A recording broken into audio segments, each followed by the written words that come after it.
Բյոնից այս դահլիճում մեր ֆրակցիայի մտահոգությունը ֆիզիկայի ինստիտուտի ճակատագրի հետ կապված արդեն արտահայտել է Ռուզան Առաքելյանը, սակայն հիմա ես ցանկանում եմ շարունակել այս թեման, քանի որ վտանգավոր զարգացումներ են նկատվում։ Ինչպես գիտեք, կառավարությունը որոշում էր կայացրել ֆիզիկայի ինստիտուտը վերափոխելու, վերանվանելու, վերածելու հիմնադրամի։ Արդյունավետությունը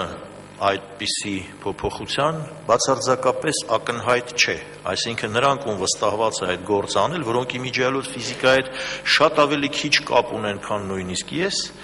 այդ մարդիկ ոչ մի հիմնավորում լուրջ, թե ինչու հիմնադրամի կարգավիճակով ֆիզիկայի ինստիտուտը կարող է ավելի լավ ծառայել Հայաստանի գիտությանը, չեն բերում, բայց վտանգներն ու լուրջ անհանգստությունները ակնհայտ են եւ դրանք բերում են ֆիզիկոսները, այն մարդիկ, ում հետ ոչ ոք հարկ չի համարում նույնիսկ խորհրդակցել եւ քննարկել այս հարցերը։ Գիտական հիմնարկը դադարում է գիտական հիմնարկ լինելուց։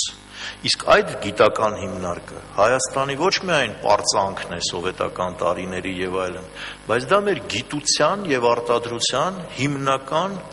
հենասյունն է եղել։ Հասարակ մոնիտորինգը, անցկացված մոնիտորինգը ցույց է տալիս, որ Հայաստանում իրականացվող գիտական հետազոտությունների գյուտերի 25%-ը կատարվում է այս ինստիտուտի սահմաններում, ես չէի ուզի ասել կատարվել է։